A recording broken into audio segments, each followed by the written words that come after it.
ಹಂಪಿ ಉತ್ಸವ ಅಂದರೆ ಕಲ್ಯಾಣ ಕರ್ನಾಟಕ ಭಾಗದಲ್ಲಿ ಒಂದು ರೀತಿ ದಸರಾ ಹಬ್ಬದಂತೆ ಆಚರಣೆ ಮಾಡ್ತಾರೆ. ಅಷ್ಟರ ಮಟ್ಟಿಗೆ ಈ ಒಂದು ಹಂಪಿ ಉತ್ಸವ ಫೇಮಸ್. ಯಾಕಂದರೆ ಹಂಪಿ ವಿಜಯನಗರ ಸಾಮ್ರಾಜ್ಯ ಕಾಲದ ಗತ ಇತಿಹಾಸವನ್ನು ತಿಳಿಸೋದಕ್ಕೆ ಈ ಒಂದು ಹಂಪಿ ಉತ್ಸವವನ್ನು ಮಾಡ್ತಾರೆ. 2025ರಲ್ಲಿ ಹಂಪಿ ಉತ್ಸವವನ್ನು ಕೂಡ ಆಯೋಜಿಸಿರ್ತಕ್ಕಂಥದ್ದು. ಅಂದರೆ ಪ್ರತಿ ವರ್ಷ ವಿಜೃಂಭಣೆಯಿಂದ ಹಂಪಿ ಉತ್ಸವವನ್ನು 3 ದಿನಗಳ ಕಾಲ ಮಾಡ್ತಾರೆ. ಅದೇ ರೀತಿಯಾಗಿ ಈ ವರ್ಷವೂ ಕೂಡ ಹಂಪಿ ಉತ್ಸವವನ್ನು ಆಯೋಜನೆ ಮಾಡಿರ್ತಕ್ಕಂಥದ್ದು. ಈ ದೃಶ್ಯದಲ್ಲಿ ನೀವೇನು ನೋಡ್ತಿದ್ದೀರಾ, ಇದು ಹಂಪಿ ಉತ್ಸವ 2025ರ ಒಂದು ಲೋಗೋ. ಅಂದರೆ ಈ ವರ್ಷದ ಒಂದು ಥೀಮ್ ಇದು. ಈ ಒಂದು ಥೀಮ್ನ ಅಡಿಯಲ್ಲಿ ಹಂಪಿ ಉತ್ಸವವನ್ನು ಮಾಡ್ತಾ ಇರ್ತಕ್ಕಂಥದ್ದು. ಹಂಪಿ ಉತ್ಸವದ ಅಂಗವಾಗಿ 3 ದಿನ ಸಾಕಷ್ಟು ಪ್ರವಾಸಿಗರು ಹಂಪಿಗೆ ಬರ್ತಾರೆ. ಹೀಗಾಗಿ ಹಂಪಿ ಉತ್ಸವದಲ್ಲಿ ಪ್ರತಿ ವರ್ಷ ಆಯೋಜನೆ ಮಾಡಿದಂತೆ ಈ ವರ್ಷವೂ ಕೂಡ ಸಾಕಷ್ಟು ಈವೆಂಟ್ಗಳನ್ನು ಆರ್ಗನೈಸ್ ಮಾಡಿದ್ದಾರೆ. ಈ ದೃಶ್ಯದಲ್ಲಿ ನೋಡ್ಬೋದು, ನಾವೀಗ ತೋಟಗಾರಿಕಾ ಇಲಾಖೆಯಿಂದ ಒಂದು ಫಲಪುಷ್ಪ ಪ್ರದರ್ಶನವನ್ನು ಕೂಡ ಆಯೋಜನೆ ಮಾಡಿರ್ತಕ್ಕಂಥದ್ದು. ವಿಶೇಷವಾಗಿ ಪುಷ್ಪಗಳಿಂದ ವಿಶೇಷವಾದ ಹಂಪಿಯಲ್ಲಿರ್ತಕ್ಕಂಥ ಸ್ಮಾರಕಗಳನ್ನು ರಚನೆ ಮಾಡಿಬಿಟ್ಟು ಜನರಿಗೆ ತೋರಿಸ್ತಾ ಇರ್ತಕ್ಕಂಥದ್ದು. ಈ ದೃಶ್ಯದಲ್ಲಿ ನೀವೇನು ನೋಡ್ತಿದ್ದೀರಾ, ಹಂಪಿ ವಿರೂಪಾಕ್ಷನ ದೇವಸ್ಥಾನದ ಮುಂದೆ ಇರ್ತಕ್ಕಂಥ ಒಂದು ಎದುರು ಬಸವಣ್ಣ. ಅಂದರೆ ಹಂಪಿಯಲ್ಲಿ ಇರ್ತಕ್ಕಂಥ ಬಹುದೊಡ್ಡ ಸ್ಮಾರಕ ಅಥವಾ ದೇವಾಲಯ ಅಂದರೆ ಹಂಪಿ ವಿರೂಪಾಕ್ಷ ಟೆಂಪಲ್. ಅದನ್ನು ಹೂಗಳಲ್ಲಿ ಮಾಡಿದ್ದಾರೆ. ಚಂಡಿ ಹೂ ಆಗಿರ್ಬೋದು, ಸೇವಂತಿಗೆ ಹೂ ಆಗಿರ್ಬೋದು, ಎಲ್ಲ ಹೂಗಳಿಂದ ನೂರಾರು ಕಲಾವಿದರು ಈ ಒಂದು ಪ್ರತಿಮೆಯನ್ನು ಮಾಡಿರ್ತಕ್ಕಂಥದ್ದು. ಈ ದೃಶ್ಯದಲ್ಲಿ ನೀವೇನು ನೋಡ್ತಿದ್ದೀರಾ, ಹಂಪಿಯಲ್ಲಿ ಯಾವ ರೀತಿಯಾಗಿ ವಿರೂಪಾಕ್ಷ ಟೆಂಪಲ್ ಇದೆ ಅದನ್ನು ಈ ಹೂಗಳಲ್ಲಿ ರಚನೆ ಮಾಡಿದ್ದಾರೆ. ಸುಮಾರು 10-15 ದಿನಗಳಿಂದ ನೂರಾರು ಕಲಾವಿದರು ಇದನ್ನು ರಚನೆ ಮಾಡೋದಕ್ಕೆ ಸಮಯವನ್ನು ತೆಗೆದುಕೊಂಡು ಇವತ್ತು ಅಂದರೆ 3 ದಿನಗಳ ಕಾಲ ಹಂಪಿ ಉತ್ಸವ ಏನು ನಡೆಯುತ್ತೆ ಅದರ ಭಾಗವಾಗಿ ಇವತ್ತು ಇದನ್ನು ಕೂಡ ಈಗಾಗಲೇ ಜಿಲ್ಲಾ ಉಸ್ತುವಾರಿ ಸಚಿವರಾಗಿರ್ತಕ್ಕಂಥ ಜಮೀರ್ ಅಹಮದ್ ಅವರು ಫಲಪುಷ್ಪ ಪ್ರದರ್ಶನಕ್ಕೆ ಚಾಲನೆಯನ್ನು ಕೊಟ್ಟಿದ್ದಾರೆ. ಹೀಗಾಗಿ ಸಾಕಷ್ಟು ಜನ ಇಲ್ಲಿಗೆ ಬಂದು ಕಣ್ ತುಂಬಿಕೊಳ್ತಾ ಇರ್ತಕ್ಕಂಥದ್ದು. ಕೇವಲ ವಿರೂಪಾಕ್ಷೇಶ್ವರ ದೇವಸ್ಥಾನ ಮಾತ್ರವಲ್ಲ, ಇಲ್ಲಿ ಹಲವಾರು ರೀತಿಯಲ್ಲಿ ಸ್ಮಾರಕಗಳನ್ನು ರಚನೆ ಮಾಡಿದ್ದಾರೆ. ಇನ್ನೊಂದು ಕಡೆಗೆ ನೋಡ್ಬೋದು ನೀವು, ಶ್ರೀಕೃಷ್ಣ ದೇವರಾಯರ ಒಂದು ಸ್ಟ್ಯಾಚ್ಯೂವನ್ನು ನಿರ್ಮಾಣ ಮಾಡಿದ್ದಾರೆ. ಈಗ ಅದರ ಅಂದರೆ ಕೇವಲ ಹೂಗಳು ಮಾತ್ರವಲ್ಲ, ಬಗೆ ಬಗೆಯ ಸಸ್ಯಗಳನ್ನು ಕೂಡ ಇಲ್ಲಿಟ್ಟು ಅಲಂಕಾರವನ್ನು ಮಾಡಿರ್ತಕ್ಕಂಥದ್ದು. ಇನ್ನೊಂದು ದೃಶ್ಯದಲ್ಲಿ ನಾನು ನಿಮಗೆ ತೋರಿಸ್ತಾ ಹೋಗ್ತೀನಿ. ಹಣ್ಣುಗಳಲ್ಲಿ ಅಂದರೆ ವಿಶೇಷವಾಗಿ ಕಲ್ಲಂಗಡಿ ಹಣ್ಣು, ಹಣ್ಣಿನಲ್ಲಿ ವಿಶೇಷವಾದ ಸ್ಮಾರಕಗಳು ಅಂದರೆ ಹಂಪಿಯಲ್ಲಿರ್ತಕ್ಕಂಥವನ್ನು ಮಾತ್ರವಲ್ಲ, ಅಂದರೆ ಹಂಪಿ ಆಳಿದವರಾಗಿರ್ಬೋದು ಅಥವಾ ದೇವರುಗಳಾಗಿರ್ಬೋದು ಅಥವಾ ದೇಶಕ್ಕೆ ಕೊಡುಗೆ ಕೊಟ್ಟಂಥ ಮಹನೀಯರ ಫೋಟೋಗಳನ್ನು ಕೆತ್ತನೆ ಮಾಡಿರ್ತಕ್ಕಂಥದ್ದು. ಪುನೀತ್ ರಾಜ್ಕುಮಾರ್ ಅವರ ಒಂದು ಅಂದರೆ ಅವರನ್ನು ಕೂಡ ಇದೇ ರೀತಿಯಾಗಿ ಒಂದು ಕಲ್ಲಂಗಡಿ ಹಣ್ಣಿನಲ್ಲಿ ಕೆತ್ತನೆ ಮಾಡಿ ಅವರ ಮುಖವನ್ನು ಕಾಣುವ ರೀತಿಯಾಗಿ ಇಲ್ಲಿ ಪ್ರದರ್ಶನ ಮಾಡಿದ್ದಾರೆ. ಅಷ್ಟೇ ಅಲ್ಲದೆ ಇನ್ನೂ ಹೂಗಳಲ್ಲಿ ಈ ದೃಶ್ಯದಲ್ಲಿ ನೋಡ್ಬೋದು ಅಶೋಕ ಚಕ್ರವನ್ನು ನಿರ್ಮಾಣ ಮಾಡಿದ್ದಾರೆ. ಅಂದರೆ ಅಶೋಕ ಚಕ್ರದ ಮಹತ್ವ ಏನು, ಅದನ್ನು ಯಾಕೆ ನಾವು ದೇಶದಲ್ಲಿ ಅಷ್ಟೊಂದು ಗೌರವ ಕೊಡ್ತೀವಿ ಅನ್ನುವ ನಿಟ್ಟಿನಲ್ಲಿ ಈಗಿನ ಜನರೇಷನ್ಗೆ ತಿಳಿಬೇಕು ಅನ್ನುವ ನಿಟ್ಟಿನಲ್ಲಿ ಇದನ್ನು ಕೂಡ ಮಾಡಿರ್ತಕ್ಕಂಥದ್ದು. ಮತ್ತೊಂದು ಕಡೆಗೆ ನಾನು ನಿಮಗೆ ತೋರಿಸ್ತಾ ಹೋಗ್ತೀನಿ, ಭಾರತದ ಸಂವಿಧಾನದ ಪುಸ್ತಕ ಅಂದರೆ ಅದರಲ್ಲಿ ವಿಶೇಷವಾಗಿ ಪ್ರಿಯಾಂಬಲ್ ಸಂವಿಧಾನದ ಪೀಠಿಕೆಯನ್ನು ಹೂಗಳಲ್ಲಿ ರಚನೆ ಮಾಡಿ ಇಟ್ಟಿರ್ತಕ್ಕಂಥದ್ದು. ಇದನ್ನು ಕೂಡ ತೋಟಗಾರಿಕೆ ಇಲಾಖೆಯಿಂದ ಸಾಕಷ್ಟು ದಿನಗಳವರೆಗೂ ಒಂದು ಪ್ರಯತ್ನವನ್ನು ನಡೆಸಿ ಈ ರೀತಿಯಾಗಿ ರಚನೆ ಮಾಡಿದ್ದಾರೆ. ಅದರ ಪಕ್ಕದಲ್ಲಿ ಬಸವಣ್ಣನವರ ಮೂರ್ತಿಯನ್ನು ಮಾಡಿದ್ದಾರೆ. ಅಂದರೆ ಬಗೆ ಬಗೆಯ ಕಾಳುಗಳಲ್ಲಿ ಅಂದರೆ ಬೇರೆ ಬೇರೆ ಅಕ್ಕಿ ಆಗಿರ್ಬೋದು, ಜೋಳ ಆಗಿರ್ಬೋದು, ಬೇರೆ ಬೇರೆ ಧಾನ್ಯಗಳಲ್ಲಿ ಈ ರೀತಿಯಾಗಿ ಬಸವಣ್ಣನವರ ಒಂದು ಪ್ರತಿಮೆಯನ್ನು ಮಾಡಿರ್ತಕ್ಕಂಥದ್ದು. ಇನ್ನೊಂದು ಬಹಳ ಪ್ರಮುಖವಾಗಿ ಬಸವಣ್ಣನ ಮೂರ್ತಿಯನ್ನು ನಾನು ನಿಮಗೆ ತೋರಿಸಲೇಬೇಕು. ಈಗಾಗಲೇ ದೂರದಿಂದ ಬಸವಣ್ಣನ ಮೂರ್ತಿಯನ್ನು ತೋರಿಸಿದೆ. ಈ ದೃಶ್ಯದಲ್ಲಿ ನೋಡಿ ಯಾವ ರೀತಿಯಾಗಿ ಹೂವಿನಲ್ಲಿ ದೊಡ್ಡದಾದ ಅಂದರೆ ಹಂಪಿಯ ವಿರೂಪಾಕ್ಷೇಶ್ವರ ದೇವಸ್ಥಾನ ಇದೆ, ಅದರ ಮುಂದೆ ಇದೇ ರೀತಿಯಾಗಿ ಬಸವಣ್ಣ ಇದೆ. ಅದೇ ರೀತಿಯಾಗಿ ವಿರೂಪಾಕ್ಷನ ದೇವಸ್ಥಾನವನ್ನು ಹೂವಿನಿಂದ ಮಾಡಿದ್ದಾರೆ. ಜೊತೆಗೆ ಬಸವಣ್ಣನ ಮೂರ್ತಿಯನ್ನು ಕೂಡ ಹೂವಿನಿಂದ ಮಾಡಿರ್ತಕ್ಕಂಥದ್ದು. ಹೀಗಾಗಿ ಸಾಕಷ್ಟು ಜನ ಈ ಬಾರಿ ಹಂಪಿ ಉತ್ಸವಕ್ಕೆ ಬರ್ತಾ ಇದ್ದಾರೆ. ಅವರೆಲ್ಲರೂ ಕೂಡ ಸೆಲ್ಫಿಯನ್ನು ತೆಗೆದುಕೊಳ್ತಾ ಇದ್ದಾರೆ. ನೋಡ್ಬೋದು, ಸೆಲ್ಫಿಯನ್ನು ತೆಗೆದುಕೊಳ್ತಾ ಇದ್ದಾರೆ, ಸಂಭ್ರಮವನ್ನು ಪಡ್ತಾ ಇದ್ದಾರೆ. ಅಂದರೆ 3 ದಿನಗಳ ಕಾಲ ಹಂಪಿಗೆ ಬರ್ತಾ ಇರತಕ್ಕಂಥ ಪ್ರವಾಸಿಗರಿಗೆ ಸಾಕಷ್ಟು ಮನೋರಂಜನೆ ಸಿಗುತ್ತೆ. ಕೇವಲ ಫಲಪುಷ್ಪ ಪ್ರದರ್ಶನ ಮಾತ್ರವಲ್ಲ, ಮತ್ಸ್ಯ ಮೇಳ ಇದೆ, ಸ್ಯಾಂಡ್ ಆರ್ಟ್ ಕೂಡ ಇದೆ, ಕುಸ್ತಿ ಇದೆ, ಜೊತೆಗೆ ಬೋಟಿಂಗ್, ಈ ರೀತಿಯಾದ ಎಲ್ಲ ರೀತಿಯ ಒಂದು ವ್ಯವಸ್ಥೆಯನ್ನು ಇಲ್ಲಿ ಮಾಡಿರ್ತಕ್ಕಂಥದ್ದು. ನನ್ನ ಜೊತೆ ಈಗ ತೋಟಗಾರಿಕೆ ಇಲಾಖೆಯ ಉಪನಿರ್ದೇಶಕರಿದ್ದಾರೆ ಚಿದಾನಂದ್ ಅವರು, ಅವ್ರನ್ನ ಮಾತನಾಡ್ತೀನಿ. ಸರ್, ಭಾಳ ಅದ್ಭುತವಾಗಿ ಆಯೋಜನೆ ಮಾಡಿದ್ದೀರಾ.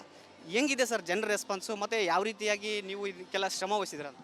2025ನೇ ಸಾಲಿನ ಹಂಪಿ ಉತ್ಸವ ಕಾರ್ಯಕ್ರಮದಲ್ಲಿ ಜಿಲ್ಲಾಡಳಿತ ವಿಜಯನಗರ ಹಾಗೂ ತೋಟಗಾರಿಕೆ ವತಿಯಿಂದ ಒಂದು ಅದ್ದೂರಿಯಾಗಿ ಫಲಪ್ರದರ್ಶನವನ್ನು ಹಮ್ಮಿಕೊಳ್ಳಲಾಗಿದೆ. ಇದೊಂದು ವಿಶೇಷತೆ ಅಂತ ಹೇಳ್ಬೋದು. ಯಾಕಂದರೆ ಈ ಒಂದು ಫಲಪುಷ್ಪ ಪ್ರದರ್ಶನದಲ್ಲಿ ಹಂಪಿ ವಿರೂಪಾಕ್ಷ ದೇವಾಲಯ ಒಂದು ದೇವಾಲಯವನ್ನು ನಿರ್ಮಾಣ ಮಾಡಿ ಹಂಪಿ ವಿರೂಪಾಕ್ಷ ಮೂರ್ತಿಯನ್ನು ನಾವಲ್ಲಿ ಪ್ರತಿಷ್ಠಾಪನೆ ಮಾಡಿದ್ದೀವಿ. ಅದಕ್ಕೆ ಅದರ ಎದುರುಗಡೆ ನಾವು ಒಂದು ಎದುರು ಬಸವಣ್ಣನ ನಿರ್ಮಾಣ ಮಾಡಿದ್ದೀವಿ. ಹಾಗೆ ಈ ಒಂದು ಎರಡನ್ನು ನಿರ್ಮಾಣ ಮಾಡಲಿಕ್ಕೆ ವಿವಿಧ ಜಾತಿಯ ನಾವು ಹೂಗಳನ್ನು ಉಪಯೋಗಿಸ್ಬಿಟ್ಟು ನಾವು ನಿರ್ಮಾಣ ಮಾಡಲಾಗಿದೆ. ಇದು ಸುಮಾರು 1 ತಿಂಗಳ ಕಾಲ ಇದನ್ನು ಆ ಒಂದು ಸ್ಟ್ರಕ್ಚರು ಎಲ್ಲ ಮಾಡಲಿಕ್ಕೆ ನಮಗೆ ಕಾಲಾವಕಾಶ ಬೇಕಾಯಿತು. ಹಾಗೆ ವಿಶೇಷವಾಗಿ ಈ ವರ್ಷದ ಒಂದು ಲೋಗೋ ಏನಿದೆ ಆ ಲೋಗೋನ ಸಿರಿಧಾನ್ಯದಲ್ಲಿ ನಾವು ಮಾಡಿಬಿಟ್ಟು ಅದನ್ನು ಸಹ ಪ್ರದರ್ಶನಕ್ಕೆ ಇಡಲಾಗಿದೆ. ಹಾಗೆ ವಿಜಯನಗರ ಸಂಸ್ಥಾಪಕರಾದಂಥ ಅಕ್ಕ ಬುಕ್ಕರ ಒಂದು ಪ್ರತಿಮೆಯನ್ನು ಸಹ ನಾವು ಇದರಲ್ಲಿ ಸಿರಿಧಾನ್ಯದಲ್ಲಿ ಮಾಡಲಾಗಿದೆ. ಹಾಗೆ ವಿಶೇಷವಾಗಿ ಭಾರತದ ಸಂವಿಧಾನದ ಒಂದು ಪ್ರಾಮುಖ್ಯತೆಯನ್ನು ನಾವು ಜನರಲ್ಲಿ ಅರಿವು ಮೂಡಿಸ್ಲಿಕ್ಕೋಸ್ಕರ ಆ ಒಂದು ಪ್ರಿಯಾಂಬಲ್ ಇರುವಂಥ ಒಂದು ಪುಸ್ತಕವನ್ನು ಹಾಗೂ ಸಂವಿಧಾನದ ಪುಸ್ತಕವನ್ನು ಸ್ತಬ್ಧ ಚಿತ್ರವನ್ನಾಗಿ ಮಾಡಿ ಇಲ್ಲಿ ವೀಕ್ಷಣೆಗೆ ಇಡಲಾಗಿದೆ. ಹಾಗೆ 2024ರಲ್ಲಿ ಹಂಪಿ ಉತ್ಸವ ನಡೆಯಿತು. ಅದಕ್ಕಿಂತ ಈ ಬಾರಿ ಯಾವ ರೀತಿಯಾಗಿ ವಿಭಿನ್ನವಾಗಿದೆ ಅಂತ ಸರ್? ಆ ಟೈಮ್ನಲ್ಲಿ ಏನು ಮಾಡಿದ್ರಿ, ಈ ಸರಿ ಯಾವ ರೀತಿಯಾಗಿ ವಿಭಿನ್ನವಾಗಿದೆ ಅಂತ? ನಾನು ಸುಮಾರು ನೋಡಿದಂಗೆ 2014ರಲ್ಲಿ ಕಲ್ಲಿನ ರಥ ಆಗಿತ್ತು. ಅದು ಫೋಕಲ್ ಪಾಯಿಂಟಾಗಿ ಮಾಡಿದ್ರು. ಅದು ವಿವಿಧ ಬಗೆಯ ಹೂಗಳಿಂದ ಮಾಡಿದ್ದು. ತದನಂತರ ದಿನಗಳಲ್ಲಿ ವಿರೂಪಾಕ್ಷೇಶ್ವರ ಇದು ಉಗ್ರ ನರಸಿಂಹ ಮೂರ್ತಿ ಆಯಿತು. ತದನಂತರ ಪುಷ್ಕರಣಿ ಮಾಡಿದರು. ನಂತರ ಅಂಜನಾದ್ರಿ ಬೆಟ್ಟ ಇಲ್ಲಿ ನಿರ್ಮಾಣ ಆಗಿತ್ತು ಹೂವಿನ ಅಲ್ಲಿ. ಕಳೆದ ವರ್ಷ ಕಮಲ್ ಮಾಲ್ ನಿರ್ಮಾಣ ಮಾಡಿದ್ವಿ. ತುಂಬ ಅದ್ಭುತವಾಗಿ ಬಂದಿತ್ತು. ಈ ವರ್ಷ ಹಂಪಿ ವಿರೂಪಾಕ್ಷ ದೇವಾಲಯ ಮತ್ತು ಎದುರು ಬಸವಣ್ಣನ ವಿಶೇಷವಾಗಿ ನಾವು ರೆಸ್ಪಾನ್ಸ್ ಹೆಂಗಿದೆ ಸರ್? ತುಂಬ ಚೆನ್ನಾಗಿದೆ. ಕಳೆದ ವರ್ಷಕ್ಕಿಂತ ಈ ವರ್ಷ ಬೇಸಿಗೆ ಇದ್ದರೂ ಬಿಸಿಲು ಜಾಸ್ತಿ ಇದ್ದರೂ ಸಹ ತುಂಬ ಆಸೆ ಪಟ್ಬಿಟ್ಟು ಇದು ನೋಡಲಿಕ್ಕೆ ಜನ ಬರ್ತಿದ್ದಾರೆ. ಥ್ಯಾಂಕ್ ಯು, ಧನ್ಯವಾದ. ಇದಿಷ್ಟು ತೋಟಗಾರಿಕೆ ಇಲಾಖೆಯ ಅಧಿಕಾರಿ ಚಿದಾನಂದಪ್ಪ ಅವರ ಮಾತು. ಅಂದರೆ ಅವರು ಹೇಳ್ತಿರ್ತಕ್ಕಂಥದ್ದು ಪ್ರತಿ ವರ್ಷವೂ ಕೂಡ ನಾವು ಒಂದೊಂದು ಥೀಮ್ ಇಟ್ಕೊಂಡು ನಮ್ಮದೇ ಆದ ಇಲಾಖೆಯಿಂದ ಒಂದಷ್ಟು ಹಂಪಿಯ ಸ್ಮಾರಕಗಳನ್ನು ನಿರ್ಮಾಣ ಮಾಡ್ತೀವಿ. ಈ ಹಿಂದೆ ಕಮಲ್ ಮಹಲ್ ಮಾಡಿದ್ವಿ, ಉಗ್ರ ನರಸಿಂಹನ ಮೂರ್ತಿಯನ್ನು ಕೂಡ ಪುಷ್ಪಗಳಲ್ಲಿ ಮಾಡಿದ್ವಿ, ಜೊತೆಗೆ ಕಲ್ಲಿನ ರಥ ಆಗಿರ್ಬೋದು, ಬೇರೆ ಬೇರೆ ಹಂಪಿಯ ಸ್ಮಾರಕಗಳನ್ನು ಮಾಡಿದ್ವಿ. ಈ ಬಾರಿಯ ವಿಶೇಷ ಅಂದರೆ ಹಂಪಿ ವಿರೂಪಾಕ್ಷೇಶ್ವರ ದೇವಸ್ಥಾನ ಜೊತೆಗೆ ಎದುರು ಬಸವಣ್ಣನನ್ನು ಮಾಡಿರ್ತಕ್ಕಂಥದ್ದು. ಪ್ರೇಕ್ಷಕರು ಸಾಕಷ್ಟು ಸಂಖ್ಯೆಯಲ್ಲಿ ಬಿಸಿಲಿದ್ದರೂ ಕೂಡ ಬಂದು ವೀಕ್ಷಣೆಯನ್ನು ಮಾಡ್ತಾ ಇದ್ದಾರೆ. ನಮಗೆ ಭಾಳ ಖುಷಿ ಆಗ್ತಾ ಇದೆ ಅಂತ ಇಲ್ಲಿ ಹೇಳ್ತಾ ಇರ್ತಕ್ಕಂಥದ್ದು. ಕ್ಯಾಮ್ರಾ ಪರ್ಸನ್ ಮಂಜು ಜೊತೆ ರೇಣುಕಾರಾಧ್ಯ, ರಿಪಬ್ಲಿಕ್ ಕನ್ನಡ, ಬಳ್ಳಾರಿ. ಹಂಪಿ ಉತ್ಸವ ಅಂದರೆ ಕಲ್ಯಾಣ ಕರ್ನಾಟಕ ಭಾಗದಲ್ಲಿ ಒಂದು ರೀತಿ ದಸರಾ ಹಬ್ಬದಂತೆ ಆಚರಣೆ ಮಾಡ್ತಾರೆ. ಅಷ್ಟರ ಮಟ್ಟಿಗೆ ಈ ಒಂದು ಹಂಪಿ ಉತ್ಸವ ಫೇಮಸ್. ಯಾಕಂದರೆ ಹಂಪಿ ವಿಜಯನಗರ ಸಾಮ್ರಾಜ್ಯ ಕಾಲದ ಗತ ಇತಿಹಾಸವನ್ನು ತಿಳಿಸೋದಕ್ಕೆ ಈ ಒಂದು ಹಂಪಿ ಉತ್ಸವವನ್ನು ಮಾಡ್ತಾರೆ. 2025ರಲ್ಲಿ ಹಂಪಿ ಉತ್ಸವವನ್ನು ಕೂಡ ಆಯೋಜಿಸಿರ್ತಕ್ಕಂಥದ್ದು. ಅಂದರೆ ಪ್ರತಿ ವರ್ಷ ವಿಜೃಂಭಣೆಯಿಂದ ಹಂಪಿ ಉತ್ಸವವನ್ನು 3 ದಿನಗಳ ಕಾಲ ಮಾಡ್ತಾರೆ. ಅದೇ ರೀತಿಯಾಗಿ ಈ ವರ್ಷವೂ ಕೂಡ ಹಂಪಿ ಉತ್ಸವವನ್ನು ಆಯೋಜನೆ ಮಾಡಿರ್ತಕ್ಕಂಥದ್ದು. ಈ ದೃಶ್ಯದಲ್ಲಿ ನೀವೇನು ನೋಡ್ತಿದ್ದೀರಾ, ಇದು ಹಂಪಿ ಉತ್ಸವ 2025ರ ಒಂದು ಲೋಗೋ. ಅಂದರೆ ಈ ವರ್ಷದ ಒಂದು ಥೀಮ್ ಇದು. ಈ ಒಂದು ಥೀಮ್ನ ಅಡಿಯಲ್ಲಿ ಹಂಪಿ ಉತ್ಸವವನ್ನು ಮಾಡ್ತಾ ಇರ್ತಕ್ಕಂಥದ್ದು. ಹಂಪಿ ಉತ್ಸವದ ಅಂಗವಾಗಿ 3 ದಿನ ಸಾಕಷ್ಟು ಪ್ರವಾಸಿಗರು ಹಂಪಿಗೆ ಬರ್ತಾರೆ. ಹೀಗಾಗಿ ಹಂಪಿ ಉತ್ಸವದಲ್ಲಿ ಪ್ರತಿ ವರ್ಷ ಆಯೋಜನೆ ಮಾಡಿದಂತೆ ಈ ವರ್ಷವೂ ಕೂಡ ಸಾಕಷ್ಟು ಇವೆಂಟ್ಗಳನ್ನು ಆರ್ಗನೈಸ್ ಮಾಡಿದ್ದಾರೆ. ಈ ದೃಶ್ಯದಲ್ಲಿ ನೋಡ್ಬೋದು, ನಾವೀಗ ತೋಟಗಾರಿಕಾ ಇಲಾಖೆಯಿಂದ ಒಂದು ಫಲಪುಷ್ಪ ಪ್ರದರ್ಶನವನ್ನು ಕೂಡ ಆಯೋಜನೆ ಮಾಡಿರ್ತಕ್ಕಂಥದ್ದು. ವಿಶೇಷವಾಗಿ ಪುಷ್ಪಗಳಿಂದ ವಿಶೇಷವಾದ ಹಂಪಿಯಲ್ಲಿರ್ತಕ್ಕಂಥ ಸ್ಮಾರಕಗಳನ್ನು ರಚನೆ ಮಾಡಿಬಿಟ್ಟು ಜನರಿಗೆ ತೋರಿಸ್ತಾ ಇರ್ತಕ್ಕಂಥದ್ದು. ಈ ದೃಶ್ಯದಲ್ಲಿ ನೀವೇನು ನೋಡ್ತಿದ್ದೀರಾ, ಹಂಪಿ ವಿರೂಪಾಕ್ಷನ ದೇವಸ್ಥಾನದ ಮುಂದೆ ಇರ್ತಕ್ಕಂಥ ಒಂದು ಎದುರು ಬಸವಣ್ಣ. ಅಂದರೆ ಹಂಪಿಯಲ್ಲಿ ಇರ್ತಕ್ಕಂಥ ಬಹುದೊಡ್ಡ ಸ್ಮಾರಕ ಅಥವಾ ದೇವಾಲಯ ಅಂದರೆ ಹಂಪಿ ವಿರೂಪಾಕ್ಷ ಟೆಂಪಲ್. ಅದನ್ನು ಹೂಗಳಲ್ಲಿ ಮಾಡಿದ್ದಾರೆ. ಚಂಡಿ ಹೂ ಆಗಿರ್ಬೋದು, ಸೇವಂತಿಗೆ ಹೂ ಆಗಿರ್ಬೋದು, ಎಲ್ಲ ಹೂಗಳಿಂದ ನೂರಾರು ಕಲಾವಿದರು ಈ ಒಂದು ಪ್ರತಿಮೆಯನ್ನು ಮಾಡಿರ್ತಕ್ಕಂಥದ್ದು. ಈ ದೃಶ್ಯದಲ್ಲಿ ನೀವೇನು ನೋಡ್ತಿದ್ದೀರಾ, ಹಂಪಿಯಲ್ಲಿ ಯಾವ ರೀತಿಯಾಗಿ ವಿರೂಪಾಕ್ಷ ಟೆಂಪಲ್ ಇದೆ ಅದನ್ನು ಈ ಹೂಗಳಲ್ಲಿ ರಚನೆ ಮಾಡಿದ್ದಾರೆ.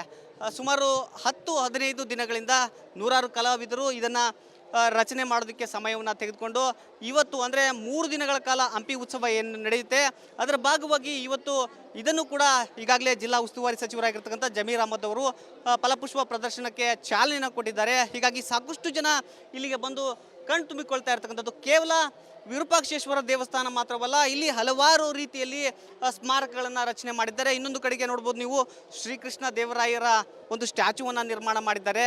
ಈಗ ಅದರ ಅಂದರೆ ಕೇವಲ ಹೂಗಳು ಮಾತ್ರವಲ್ಲ, ಬಗೆ ಬಗೆಯ ಸಸ್ಯಗಳನ್ನು ಕೂಡ ಇಲ್ಲಿಟ್ಟು ಅಲಂಕಾರವನ್ನು ಮಾಡಿರ್ತಕ್ಕಂಥದ್ದು. ಇನ್ನೊಂದು ದೃಶ್ಯದಲ್ಲಿ ನಾನು ನಿಮಗೆ ತೋರಿಸ್ತಾ ಹೋಗ್ತೀನಿ.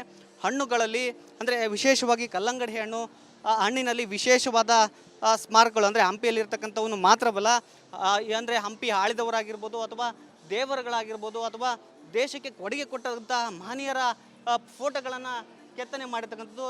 ಪುನೀತ್ ರಾಜ್ಕುಮಾರ್ ಅವರ ಒಂದು ಅಂದರೆ ಅವರ ಏನು ಅವರನ್ನು ಕೂಡ ಇದೇ ರೀತಿಯಾಗಿ ಒಂದು ಕಲ್ಲಂಗಡಿ ಹಣ್ಣಿನಲ್ಲಿ ಕೆತ್ತನೆ ಮಾಡಿ ಅವರ ಮುಖವನ್ನು ಕಾಣುವ ರೀತಿಯಾಗಿ ಇಲ್ಲಿ ಪ್ರದರ್ಶನ ಮಾಡಿದ್ದಾರೆ. ಅಷ್ಟೇ ಅಲ್ಲದೆ ಇನ್ನೂ ಹೂಗಳಲ್ಲಿ ಈ ದೃಶ್ಯದಲ್ಲಿ ನೋಡ್ಬೋದು ಅಶೋಕ ಚಕ್ರವನ್ನು ನಿರ್ಮಾಣ ಮಾಡಿದ್ದಾರೆ. ಅಂದರೆ ಅಶೋಕ ಚಕ್ರದ ಮಹತ್ವ ಏನು, ಅದನ್ನು ಯಾಕೆ ನಾವು ದೇಶದಲ್ಲಿ ಅಷ್ಟೊಂದು ಗೌರವ ಕೊಡ್ತೀವಿ ಅನ್ನುವ ನಿಟ್ಟಿನಲ್ಲಿ ಈಗಿನ ಜನರೇಷನ್ಗೆ ತಿಳಿಬೇಕು ಅನ್ನುವ ನಿಟ್ಟಿನಲ್ಲಿ ಇದನ್ನು ಕೂಡ ಮಾಡಿರ್ತಕ್ಕಂಥದ್ದು. ಮತ್ತೊಂದು ಕಡೆಗೆ ನಾನು ನಿಮಗೆ ತೋರಿಸ್ತಾ ಹೋಗ್ತೀನಿ, ಭಾರತದ ಸಂವಿಧಾನದ ಪುಸ್ತಕ ಅಂದರೆ ಅದರಲ್ಲಿ ವಿಶೇಷವಾಗಿ ಪ್ರಿಯಾಂಬಲ್ ಸಂವಿಧಾನದ ಪೀಠಿಕೆಯನ್ನು ಹೂಗಳಲ್ಲಿ ರಚನೆ ಮಾಡಿ ಇಟ್ಟಿರ್ತಕ್ಕಂಥದ್ದು. ಇದನ್ನು ಕೂಡ ತೋಟಗಾರಿಕೆ ಇಲಾಖೆಯಿಂದ ಸಾಕಷ್ಟು ದಿನಗಳವರೆಗೂ ಒಂದು ಪ್ರಯತ್ನವನ್ನು ನಡೆಸಿ ಈ ರೀತಿಯಾಗಿ ರಚನೆ ಮಾಡಿದ್ದಾರೆ. ಅದರ ಪಕ್ಕದಲ್ಲಿ ಬಸವಣ್ಣನವರ ಮೂರ್ತಿಯನ್ನು ಮಾಡಿದ್ದಾರೆ. ಅಂದರೆ ಬಗೆ ಬಗೆಯ ಕಾಳುಗಳಲ್ಲಿ ಅಂದರೆ ಬೇರೆ ಬೇರೆ ಅಕ್ಕಿ ಆಗಿರ್ಬೋದು, ಜೋಳ ಆಗಿರ್ಬೋದು, ಬೇರೆ ಬೇರೆ ಧಾನ್ಯಗಳಲ್ಲಿ ಈ ರೀತಿಯಾಗಿ ಬಸವಣ್ಣನವರ ಒಂದು ಪ್ರತಿಮೆಯನ್ನು ಮಾಡಿರ್ತಕ್ಕಂಥದ್ದು. ಇನ್ನೊಂದು ಬಹಳ ಪ್ರಮುಖವಾಗಿ ಬಸವಣ್ಣನ ಮೂರ್ತಿಯನ್ನು ನಾನು ನಿಮಗೆ ತೋರಿಸಲೇಬೇಕು. ಈಗಾಗಲೇ ದೂರದಿಂದ ಬಸವಣ್ಣನ ಮೂರ್ತಿಯನ್ನು ತೋರಿಸಿದೆ. ಈ ದೃಶ್ಯದಲ್ಲಿ ನೋಡಿ ಯಾವ ರೀತಿಯಾಗಿ ಹೂವಿನಲ್ಲಿ ದೊಡ್ಡದಾದ ಅಂದರೆ ಹಂಪಿಯ ವಿರೂಪಾಕ್ಷೇಶ್ವರ ದೇವಸ್ಥಾನ ಇದೆ, ಅದರ ಮುಂದೆ ಇದೇ ರೀತಿಯಾಗಿ ಬಸವಣ್ಣ ಇದೆ. ಅದೇ ರೀತಿಯಾಗಿ ವಿರೂಪಾಕ್ಷನ ದೇವಸ್ಥಾನವನ್ನು ಹೂವಿನಿಂದ ಮಾಡಿದ್ದಾರೆ. ಜೊತೆಗೆ ಬಸವಣ್ಣನ ಮೂರ್ತಿಯನ್ನು ಕೂಡ ಹೂವಿನಿಂದ ಮಾಡಿರ್ತಕ್ಕಂಥದ್ದು. ಹೀಗಾಗಿ ಸಾಕಷ್ಟು ಜನ ಈ ಬಾರಿ ಹಂಪಿ ಉತ್ಸವಕ್ಕೆ ಬರ್ತಾ ಇದ್ದಾರೆ. ಅವರೆಲ್ಲರೂ ಕೂಡ ಸೆಲ್ಫಿಯನ್ನು ತೆಗೆದುಕೊಳ್ತಾ ಇದ್ದಾರೆ. ನೋಡ್ಬೋದು ಸೆಲ್ಫಿಯನ್ನು ತೆಗೆದುಕೊಳ್ತಾ ಇದ್ದಾರೆ, ಸಂಭ್ರಮವನ್ನು ಪಡ್ತಾ ಇದ್ದಾರೆ. ಅಂದರೆ 3 ದಿನಗಳ ಕಾಲ ಹಂಪಿಗೆ ಬರ್ತಾ ಇರತಕ್ಕಂಥ ಪ್ರವಾಸಿಗರಿಗೆ ಸಾಕಷ್ಟು ಮನೋರಂಜನೆ ಸಿಗುತ್ತೆ. ಕೇವಲ ಫಲಪುಷ್ಪ ಪ್ರದರ್ಶನ ಮಾತ್ರವಲ್ಲ, ಮತ್ಸ್ಯ ಮೇಳ ಇದೆ, ಸ್ಯಾಂಡ್ ಆರ್ಟ್ ಕೂಡ ಇದೆ, ಕುಸ್ತಿ ಇದೆ, ಜೊತೆಗೆ ಬೋಟಿಂಗ್, ಈ ರೀತಿಯಾದ ಎಲ್ಲ ರೀತಿಯ ಒಂದು ವ್ಯವಸ್ಥೆಯನ್ನು ಇಲ್ಲಿ ಮಾಡಿರ್ತಕ್ಕಂಥದ್ದು. ನನ್ನ ಜೊತೆ ಈಗ ತೋಟಗಾರಿಕೆ ಇಲಾಖೆಯ ಉಪನಿರ್ದೇಶಕರಿದ್ದಾರೆ ಚಿದಾನಂದ್ ಅವರು, ಅವ್ರನ್ನ ಮಾತನಾಡ್ತೀನಿ. ಸರ್, ಭಾಳ ಅದ್ಭುತವಾಗಿ ಆಯೋಜನೆ ಮಾಡಿದ್ದೀರಾ. ಹೆಂಗಿದೆ ಸರ್ ಜನರ ರೆಸ್ಪಾನ್ಸು, ಮತ್ತು ಯಾವ ರೀತಿಯಾಗಿ ನೀವು ಇದಕ್ಕೆಲ್ಲ ಶ್ರಮ ವಹಿಸಿದ್ದೀರ? 2025ನೇ ಸಾಲಿನ ಹಂಪಿ ಉತ್ಸವ ಕಾರ್ಯಕ್ರಮದಲ್ಲಿ ಜಿಲ್ಲಾಡಳಿತ ವಿಜಯನಗರ ಹಾಗೂ ತೋಟಗಾರಿಕೆ ವತಿಯಿಂದ ಒಂದು ಅದ್ದೂರಿಯಾಗಿ ಫಲಪ್ರದರ್ಶನವನ್ನು ಹಮ್ಮಿಕೊಳ್ಳಲಾಗಿದೆ. ಇದೊಂದು ವಿಶೇಷತೆ ಅಂತ ಹೇಳ್ಬೋದು. ಯಾಕಂದರೆ ಈ ಒಂದು ಫಲಪುಷ್ಪ ಪ್ರದರ್ಶನದಲ್ಲಿ ಹಂಪಿ ವಿರೂಪಾಕ್ಷ ದೇವಾಲಯ ಒಂದು ದೇವಾಲಯವನ್ನು ನಿರ್ಮಾಣ ಮಾಡಿ ಹಂಪಿ ವಿರೂಪಾಕ್ಷ ಮೂರ್ತಿಯನ್ನು ನಾವಲ್ಲಿ ಪ್ರತಿಷ್ಠಾಪನೆ ಮಾಡಿದ್ದೀವಿ. ಅದಕ್ಕೆ ಅದರ ಎದುರುಗಡೆ ನಾವು ಒಂದು ಎದುರು ಬಸವಣ್ಣನ ನಿರ್ಮಾಣ ಮಾಡಿದ್ದೀವಿ. ಹಾಗೆ ಈ ಒಂದು ಎರಡನ್ನು ನಿರ್ಮಾಣ ಮಾಡಲಿಕ್ಕೆ ವಿವಿಧ ಜಾತಿಯ ನಾವು ಹೂಗಳನ್ನು ಉಪಯೋಗಿಸ್ಬಿಟ್ಟು ನಾವು ನಿರ್ಮಾಣ ಮಾಡಲಾಗಿದೆ. ಇದು ಸುಮಾರು 1 ತಿಂಗಳ ಕಾಲ ಇದನ್ನು ಆ ಒಂದು ಸ್ಟ್ರಕ್ಚರು ಎಲ್ಲ ಮಾಡಲಿಕ್ಕೆ ನಮಗೆ ಕಾಲಾವಕಾಶ ಬೇಕಾಯಿತು. ಹಾಗೆ ವಿಶೇಷವಾಗಿ ಈ ವರ್ಷದ ಒಂದು ಲೋಗೋ ಏನಿದೆ, ಆ ಲೋಗೋನ ಸಿರಿಧಾನ್ಯದಲ್ಲಿ ನಾವು ಮಾಡಿಬಿಟ್ಟು ಅದನ್ನು ಸಹ ಪ್ರದರ್ಶನಕ್ಕೆ ಇಡಲಾಗಿದೆ. ಹಾಗೆ ವಿಜಯನಗರ ಸಂಸ್ಥಾಪಕರಾದಂಥ ಅಕ್ಕ ಬುಕ್ಕರ ಒಂದು ಪ್ರತಿಮೆಯನ್ನು ಸಹ ನಾವು ಇದರಲ್ಲಿ ಸಿರಿಧಾನ್ಯದಲ್ಲಿ ಮಾಡಲಾಗಿದೆ. ಹಾಗೆ ವಿಶೇಷವಾಗಿ ಭಾರತದ ಸಂವಿಧಾನದ ಒಂದು ಪ್ರಾಮುಖ್ಯತೆಯನ್ನು ನಾವು ಜನರಲ್ಲಿ ಅರಿವು ಮೂಡಿಸ್ಲಿಕ್ಕೋಸ್ಕರ ಆ ಒಂದು ಪ್ರಿಯಾಂಬಲ್ ಇರುವಂಥ ಒಂದು ಪುಸ್ತಕವನ್ನು ಹಾಗೂ ಸಂವಿಧಾನದ ಪುಸ್ತಕವನ್ನು ಸ್ತಬ್ಧಚಿತ್ರವನ್ನಾಗಿ ಮಾಡಿ ಇಲ್ಲಿ ವೀಕ್ಷಣೆಗೆ ಇಡಲಾಗಿದೆ. ಹಾಗೆ 2024ರಲ್ಲಿ ಹಂಪಿ ಉತ್ಸವ ನಡೆಯಿತು. ಅದಕ್ಕಿಂತ ಈ ಬಾರಿ ಯಾವ ರೀತಿಯಾಗಿ ವಿಭಿನ್ನವಾಗಿದೆ ಅಂತ ಸರ್? ಆ ಟೈಮಲ್ಲಿ ಏನು ಮಾಡಿದ್ರಿ, ಈ ಸರಿ ಯಾವ ರೀತಿಯಾಗಿ ವಿಭಿನ್ನವಾಗಿದೆ ಅಂತ? ನಾನು ಸುಮಾರು ನೋಡಿದಂಗೆ 2014ರಲ್ಲಿ ಕಲ್ಲಿನ ರಥ ಆಗಿತ್ತು. ಅದು ಫೋಕಲ್ ಪಾಯಿಂಟಾಗಿ ಮಾಡಿದ್ರು. ಅದು ವಿವಿಧ ಬಗೆಯ ಹೂಗಳಿಂದ ಮಾಡಿದ್ದು.